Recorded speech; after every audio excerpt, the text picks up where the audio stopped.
बिहार चुनाव 2025 में एनडीए की 202 सीटों पर कैसे जीत मिली, इसको लेकर राजनीतिक विश्लेषक अपने हिसाब से तर्क दे रहे हैं। लेकिन आरजेडी के दबंग सांसद सुरेंद्र यादव का एक वीडियो सोशल मीडिया पर चर्चा का विषय बन गया।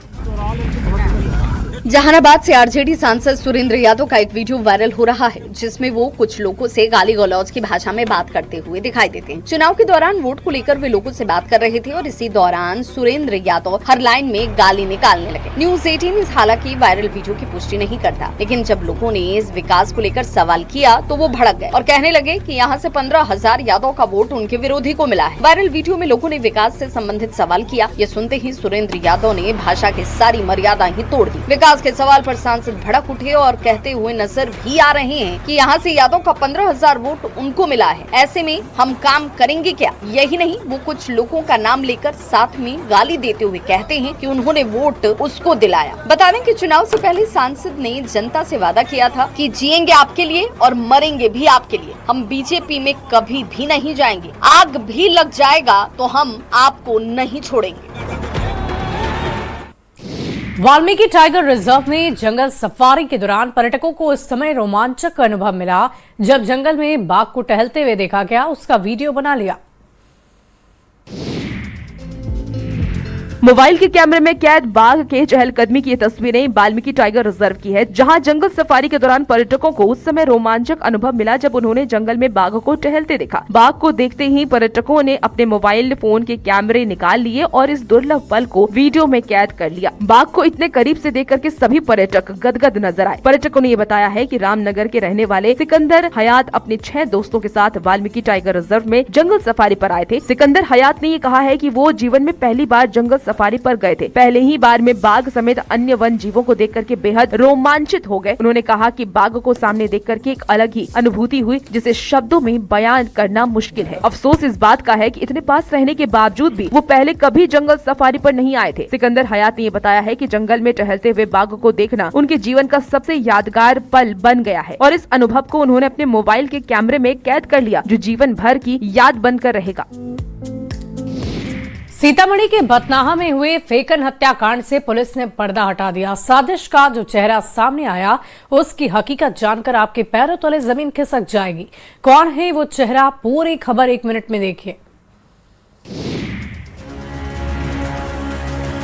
31 दिसंबर 2025 को सीतामढ़ी के बथनाहा थाना इलाके में मिली सिरकटी लाश की गुत्थी को पुलिस ने सुलझा लिया है। जांच में सामने आया कि फेकन पासवान की हत्या किसी बाहरी ने नहीं, बल्कि उनकी दूसरी पत्नी ने अपने ही 2 बेटों के साथ मिलकर की थी। पुलिस ने इस जघन्य हत्याकांड का पर्दाफाश करते हुए पत्नी और एक पुत्र को गिरफ्तार कर लिया है। अनीता देवी ने बताया कि पारिवारिक विवाद, अवैध संबंध और आर्थिक लेन देन को लेकर पति से उनका लगातार तनाव चल रहा था और यही वजह है कि उसने अपने दोनों पुत्रों के साथ मिलकर हत्या की योजना बनाई। 30 दिसंबर 2025 की रात फेकन पासवान को खाना खिलाकर सुलाया गया और फिर दबिया से उनकी हत्या कर दी गई। हत्या के बाद शव के धड़ को बोरे में बांधकर NH 22 के किनारे फेंक दिया गया। पुलिस ने आरोपी की निशानदेही पर हत्या में इस्तेमाल दबिया, कपड़े और मोबाइल फोन बरामद कर लिए हैं। वहीं तकनीकी साक्ष्यों और कॉल डिटेल के रिकॉर्ड के आधार पर असम से पुत्र अरुण कुमार ठाकुर को गिरफ्तार किया गया। और आइए अब आपको रोंगटे खड़े कर देने वाली तपस्या के बारे में बताते हैं। हाड़ कपा देने वाली ठंड में 51 मटकों में रखे ठंडे पानी से स्नान करके तपस्या की शुरुआत की गई है। राजस्थान के झुंझुनू की आई ये खबर आप देखिए। आमतौर पर संतों की कठोर तपस्या की चर्चा गर्मियों में अग्नि के बीच की जाती है, लेकिन झुंझुनू जिले के बुडाना गांव में एक संत कड़ाके की ठंड में धूंजड़ी छुड़ाने वाली तपस्या कर रहे हैं। बुडाना स्थित श्री रूपनाथ धाम के महंत बाल योगी पूनम नाथ पिछले 5 दिनों से विशेष साधना में लीन हैं। महंत बाल योगी पूनम नाथ हर रोज ब्रह्म मुहूर्त में 51 शीतल मटकों के जल से स्नान कर अपनी तपस्या की शुरुआत करते हैं। इस भीषण सर्दी में की जा रही ये साधना श्रद्धालुओं के लिए आस्था और तप का अनोखा उदाहरण बन गई है। महंत बाल योगी पूनम नाथ ने बताया कि ये तपस्या सनातन धर्म की रक्षा, सृष्टि के कल्याण और संपूर्ण मानवता के मंगल की कामना से की जा रही है। उन्होंने बताया कि ये विशेष तपस्या 11वें दिन शीतल जल से स्नान के साथ पूरी होगी। कासिमपुरा रोड पर स्थित श्री रूपनाथ धाम परिसर में बाबूजी महाराज का मंदिर और शिवालय भी स्थित है। बाबा की कठोर तपस्या की जानकारी मिलने के बाद हर रोज बड़ी संख्या में श्रद्धालु आश्रम पहुँच रहे हैं। गया जिले का 9 साल का बच्चा पूरे देश का भ्रमण करेगा। 12 ज्योतिर्लिंग के दर्शन करने के लिए 15 जनवरी से गया के विष्णुपद मंदिर इसकी शुरुआत कर दी जाएगी। साइकिल से हाईवे पर अपने सपनों के पैडल को दबाते हुए रफ्तार भरते नन्हे बच्चे की इच्छा शक्ति जानेंगे तो आप भी चौंक जाएंगे। गया जिले का 9 साल का बच्चा पूरे देश का भ्रमण करेगा। 12 ज्योतिर्लिंगों के दर्शन के लिए वो 15 जनवरी से गया के विष्णुपद मंदिर से इसकी शुरुआत करने वाला है। अभी तक 9 साल का बच्चा यशराज 9000 की यात्रा पूर्व में पूरा भी कर चुका है। महज 7 साल की उम्र में वो रामलला की प्राण प्रतिष्ठा में साइकिल से यात्रा कर चुका है। इसके बाद उसने फिर से शुरुआत की और उसने अयोध्या, ऋषिकेश, प्रयागराज, काशी विश्वनाथ होते हुए वैष्णो देवी तक की यात्रा की। 29 दिनों में इसने 3400 किलोमीटर की यात्रा कर वैष्णो देवी पहुंचा। बोधगया के दोमुहान का रहने वाला ये परिवार छोटा मोटा ढाबा चलाता है। बच्चे के साथ उसके माता पिता भी साइकिल यात्रा में साथ होते हैं। 9 साल के यशराज ने बताया कि मुझे स्वप्न में आया था कि मैं पूरे भारत का भ्रमण करूं और सनातन का प्रचार करूं, जिससे धर्म की पताका लहराती रहे। बोकारो में बेखौफ बदमाशों ने फिल्मी स्टाइल में तनिष्क के शोरूम में लूट की कोशिश की, लेकिन वहां तैनात सुरक्षा गार्ड ने अपराधियों के मंसूबों पर पानी फेर दिया। कैसे, आपको दिखाते हैं। सीसीटीवी कैमरे में कैद ये तस्वीरें बोकारो के सेक्टर 4 सिटी सेंटर की है, जहां तनिष्क के शोरूम में बेखौफ बदमाशों ने फिल्मी अंदाज में शोरूम में एंट्री मारकर लूट की कोशिश की, लेकिन सुरक्षा गार्ड की मुस्तैदी से लूट की बड़ी वारदात टल गई। जानकारी के मुताबिक 3 बाइक पर सवार करीब 7 अपराधी शोरूम पहुंचे थे। सिटी डीएसपी आलोक रंजन ने बताया कि कुछ अपराधी सुरक्षा जांच अधिकारी बनकर शोरूम में घुसने का प्रयास कर रहे थे, जबकि बाकी अंदर घुसने की कोशिश में थे। इस दौरान 2 अपराधियों ने मास्क लगा रखा था। वहां तैनात सशस्त्र सुरक्षा गार्ड सभी को रोककर मास्क हटाने को कहा। इस पर एक बदमाश गार्ड को खींचकर अंदर ले गया और बंदूक छीन ली। इसी बीच शोरूम में लगे अलार्म बज उठे तो बदमाश तुरंत भागने लगे। अचानक हूटर की तेज आवाज सुनते ही अपराधियों में अफरा तफरी मच गई और वे मौके से भागने में सफल रहे। इस दौरान भागते समय बदमाश छीनी गई बंदूक को नीचे फेंक गए। वहीं खबर मिलते ही पुलिस भी पूरे दलबल के साथ मौके पर पहुंच गई। मौके पर सीसीटीवी फुटेज के आधार पर अपराधियों की पहचान में जुट गई है। बुरी आत्माओं से मुक्ति और विश्व शांति के उद्देश्य से गया जी के बोधगया स्थित भूटान मॉनेस्ट्री में 3 दिवसीय पारंपरिक मुखौटा नृत्य महोत्सव का शुभारंभ हुआ। नृत्य के पीछे की मान्यता जानकर आप भी चौंक जाएंगे। वैद्य यंत्रों की गूंज पारंपरिक मुखौटा नृत्य करते कलाकारों की ये तस्वीरें बोधगया की है, जहां ड्रुप हुबटेन छोलिंग शांडुंग बौद्ध मठ में 3 दिवसीय मुखौटा नृत्य शुभारंभ श्रद्धा और आस्था के बीच हुआ। इस धार्मिक आयोजन की शुरुआत रविवार को लांबा गोंगडू के विशेष साधना के साथ की गई। साधना के दौरान मंत्रोच्चार के साथ पारंपरिक वैद्य यंत्रों से बौद्ध मठ गूंज उठा। उसके बाद 3 दिवसीय पारंपरिक मुखौटा नृत्य महोत्सव का भव्य शुभारंभ हुआ। मौके पर भूटान से आए बौद्ध भिक्षुओं और लांबाओं ने रंग बिरंगे पारंपरिक परिधानों में सजकर मुखौटा नृत्य प्रस्तुत किया। ढोल, नगाड़ा और अन्य पारंपरिक वैद्य यंत्रों की मधुर धुनों पर लांबा आकर्षक नृत्य करते नजर आए, जिससे पूरी बुद्ध नगरी आध्यात्म ऊर्जा से भर उठी। मोनेस्ट्री प्रभारी सोनम दोरजे ने बताया है कि आयोजन पिछले 15 साल से लगातार आयोजित किया जा रहा है। ऐसी धार्मिक मान्यता है कि मुखौटा नृत्य करने वाले सभी लांबा शांति दूत होते हैं और उनके नृत्य से आसपास की बुरी आत्माएं और नकारात्मक शक्तियां दूर भाग जाती हैं। और दरभंगा राज परिवार की महारानी कामसुंदरी देवी का 94 साल की उम्र में निधन हो गया। वे पिछले कुछ दिनों से बीमार चल रही थी। कल्याणी निवास में आज उन्होंने अंतिम सांस ली।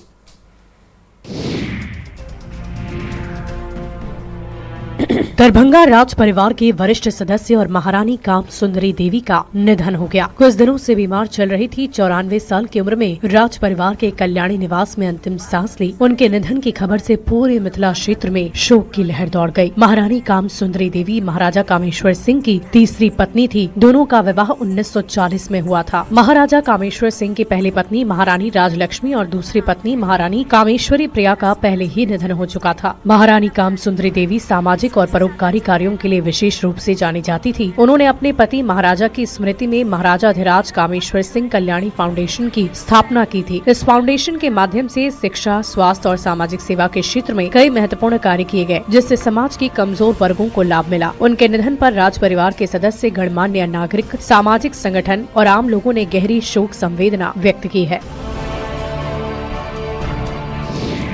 पिछले साल प्रयागराज महाकुंभ में मोनालिसा वायरल गर्ल के नाम से मशहूर हुई थी और अब प्रयागराज के माघ मेले में माही नाम की लड़की सुर्खियां बटोर रही है। लोग उसके साथ सेल्फियां ले रहे हैं। माघ मेले में कंद मूल की दुकान भी चर्चा का विषय है।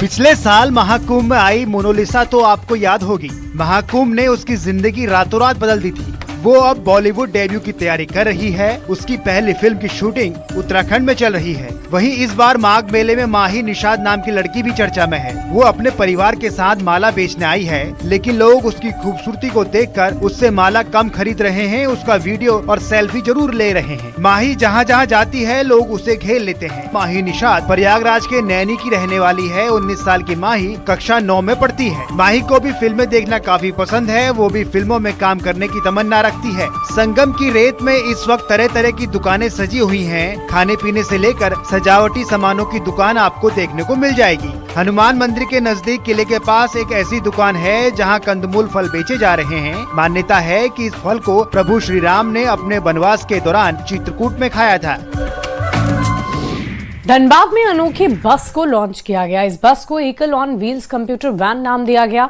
IIT ISM निदेशक SSP ने हरी झंडी दिखाकर वैन को रवाना किया है। धनबाद में अनोखी बस को लॉन्च किया गया है। इस बस को एकल ऑन व्हील्स कंप्यूटर वैन नाम दिया गया। IIT ISM निदेशक SSP ने हरी झंडी दिखाकर वैन को रवाना किया। ये बस दूर दराज और ग्रामीण आदिवासी क्षेत्रों में बच्चों और युवाओं को डिजिटल साक्षरता प्रदान करेगी। स्वामी विवेकानंद ने कहा था, यदि बच्चे स्कूल नहीं पहुंच पा रहे हैं तो स्कूल को बच्चों के पास पहुंचा देना चाहिए। इसी ध्येय को लेकर गाँव में बच्चों को शिक्षित करने के लिए एकल अभियान अब ग्रामीण क्षेत्र के बच्चों को एकल ऑन व्हील्स कंप्यूटर वैन के जरिए डिजिटल साक्षर कर रहा है। ये वैन लैपटॉप और ऑडियो विजुअल उपकरणों से सुसज्जित है। इसके जरिए ग्रामीण क्षेत्र के बच्चों को बुनियादी कंप्यूटर कौशल जैसे MS Word, Excel, PPT, typing आदि सिखाया जाएगा ताकि उन्हें भी डिजिटल इंडिया से जोड़ा जा सके। 48 एकल ऑन व्हीकल्स कंप्यूटर वैन पूरे भारत वर्ष में भ्रमणशील है। झारखंड में इसकी संख्या धनबाद में लॉन्चिंग के बाद अब 8 हो चुकी है। बिहार में पूर्ण शराबबंदी होने के बाद सूखे नशे का कारोबार बहुत तेजी से फल फूल रहा है। नशे के सौदागर सूखे नशे की खेप को बिहार लाते हैं, लेकिन पुलिस तस्करों के मंसूबों पर पानी फेर देती है। सुपौल से आई इस खबर को देखिए।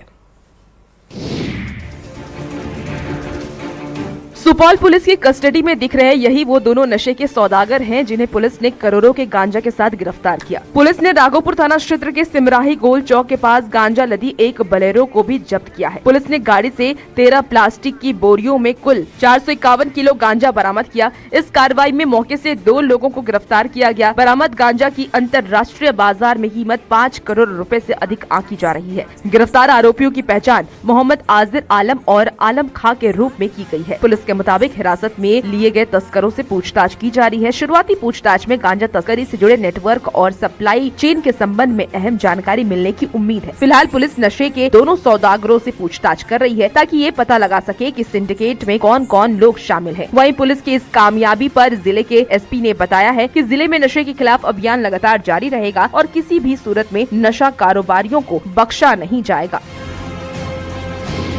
वहीं रामगढ़ में हाथियों के झुंड का उत्पात थमने का नाम नहीं ले रहा। झुंड लगातार किसान के फसलों को नुकसान पहुंचा रहे और ऐसे में वन विभाग की टीम गरुड़ ड्रोन उड़ाकर लोकेशन ट्रेस करने में जुटी है। सर्द रात में जंगली इलाके में आसमान में उड़ान भरते ड्रोन की ये तस्वीरें रामगढ़ जिले की है, जहां 20 दिसंबर से कांकेबार गांव में उत्पाद मचा रहे 18 हाथियों के झुंड को ट्रेस करने के लिए गरुड़ ड्रोन उड़ाया गया। वन विभाग की ओर से गरुड़ ड्रोन उड़ाकर 18 हाथियों के झुंड के लोकेशन को ट्रेस करने की कोशिश की गई। इस दौरान वन विभाग की टीम को कामयाबी मिली। ड्रोन के माध्यम से घने जंगलों के बीच हाथियों का लोकेशन मिला। बता दें कि ये ड्रोन 60 मीटर की ऊंचाई पर उड़ता है और अंधेरे में भी तस्वीरें लेने में सक्षम है। यही वजह है कि गरुड़ ड्रोन ने हाथियों के लोकेशन को ट्रेस किया है। वहीं ड्रोन से मिले लोकेशन के आधार पर QRT मशाल जलाकर जंगलों में जाकर हाथियों को ट्रेस करने में लगी हुई है। जानकारी के मुताबिक 20 दिसंबर 2025 से कांकेबार के जंगलों में 18 हाथियों का झुंड डेरा डाले हुए है। शाम होते ही झुंड कांकेबार और कचूदाग गाँव में घुसकर आलू और सब्जी की फसल को नुकसान पहुँचा रहा है। ग्रामीण भयभीत है और रतजग्गा करने को मजबूर है। और देखिए, जयपुर में 15 जनवरी को होने वाले 78वें आर्मी डे की फुल ड्रेस रिहर्सल महिला रोड पर शुरू हो गई। सेना के टैंक, मिसाइल, हेलीकॉप्टर प्रदर्शन ने लोगों को अपनी ओर रोमांचित कर दिया।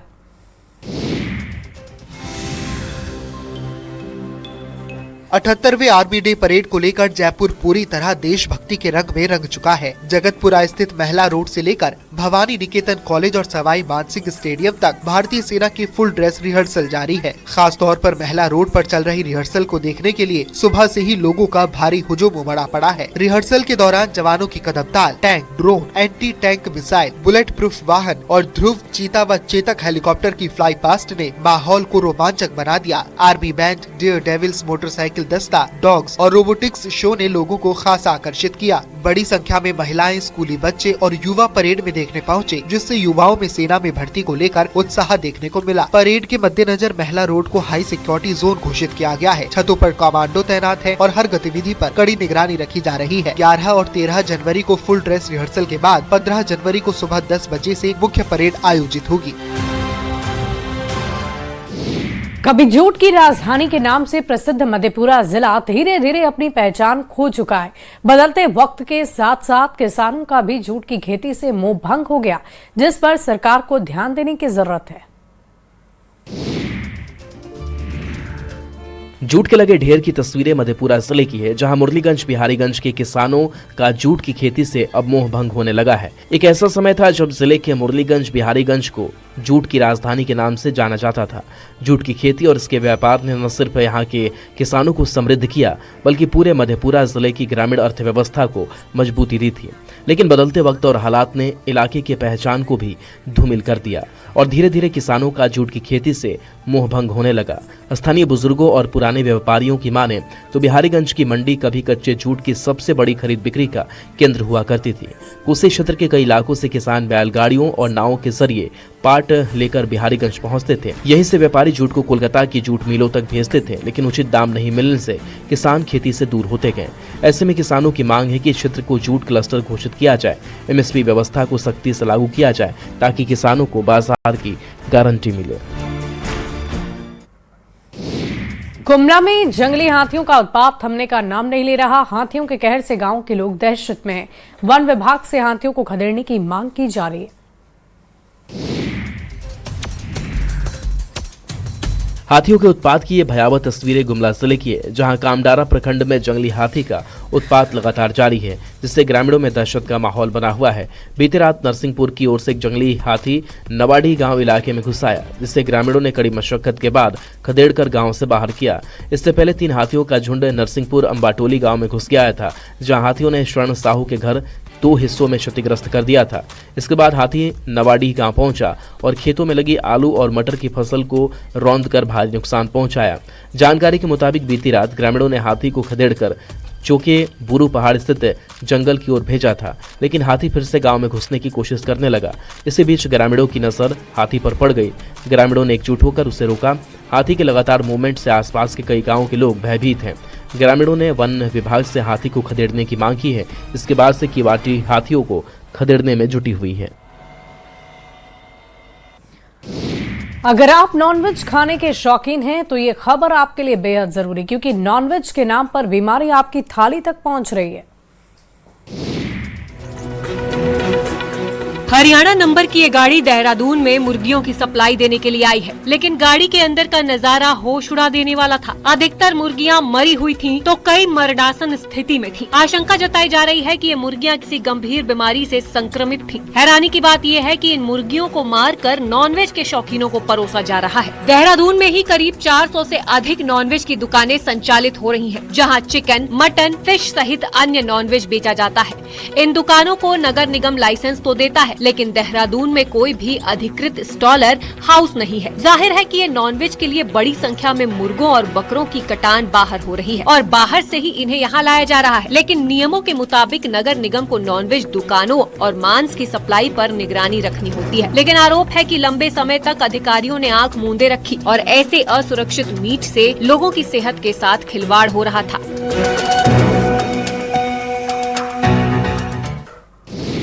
और अब आपको सावधान करने वाली खबर, अगर आप भी कमरे में आग जलाकर अंगीठी जलाकर सोते हैं तो ये खबर आपको जरूर देखनी चाहिए। नवादा से आई ये खबर सावधान करने वाली है। नवादा में एक बार फिर से बोरसी के धुएं से मौत हो गई। नेमदारगंज थाना क्षेत्र के महेशडीह गांव में ये दर्दनाक घटना हुई, जहां एक व्यक्ति की बोरसी के धुएं से दम घुटने से मौत हो गई, जबकि पत्नी और बच्चा गंभीर रूप से मूर्छित हो गए हैं, जिसे इलाज के लिए निजी अस्पताल में भर्ती कराया गया है। मृतक की पहचान महेशडीह गाँव के रूपलाल यादव के पुत्र मनोज यादव के रूप में हुई, जबकि उनकी पत्नी सिंधु देवी और उनका बच्चा सौरभ कुमार मूर्छित हो गए, जहाँ सिंधु देवी का नवादा के निजी क्लिनिक में इलाज जारी है, जबकि बेटा अब खतरे से बाहर है। परिवार वालों ने बताया कि मनोज यादव मुंबई में रहकर काम करते थे और 2 दिन पहले नवादा आए थे। रविवार की रात सभी खाना खाकर बोरसी लेकर एक साथ सोने के लिए कमरे में चले गए। रूम का एक खिड़की भी खुला नहीं था, जिसकी वजह से ये घटना घटी। ऐसे में न्यूज 18 भी आपसे अपील करता है कि रात में रूम में बोरसी या आग जलाकर न सोएं और आसपास के लोगों को भी जागरूक करें, ताकि इस तरह की घटना पर रोक लग सके। भारत की नौसेना ने 2000 साल पुरानी स्टिच शिप तकनीक से निर्मित बिना इंजन वाले पोत INSV कौंडिन्य को पोरबंदर से मस्कट के लिए रवाना किया। इस ऐतिहासिक यात्रा में भोजपुर के जगदीशपुर के महेश कुमार यादव शामिल है। क्या है ये खबर, आप भी देखिए। घर के एक कमरे में परिवार के बीच बैठे एक बच्चे के हाथों में दिख रहा ये फोटो भोजपुर के उस लाल का है, जो लकड़ी के कील और नारियल की रस्सी से बने नाव से ओमान जा रहा है। सुनकर थोड़ी हैरानी जरूर होगी, लेकिन हकीकत यही है। जानकारी के मुताबिक भारत की नौसेना अपनी सदियों पुरानी विरासत और तकनीक को दुनिया के सामने लाने के लिए अनूठी पहल कर रही है। इसके लिए 29 दिसंबर को बिना इंजन वाला पोत INSV कौंडिन्य गुजरात के पोरबंदर बंदरगाह से ओमान के मस्कट बंदरगाह के लिए रवाना हुआ। ये पोत भारत की 2000 साल पुरानी स्टिच शिप तकनीक से निर्मित है। खास बात ये है कि 1400 समुद्री मील के इस बेहद रोमांचकारी और खतरनाक सफर में शामिल 17 अधिकारियों और नाविकों की टीम में भोजपुर के जगदीशपुर के बली गाँव के महेश कुमार यादव भी शामिल है। अपने पति के इस उपलब्धि पर पत्नी को काफी गर्व है।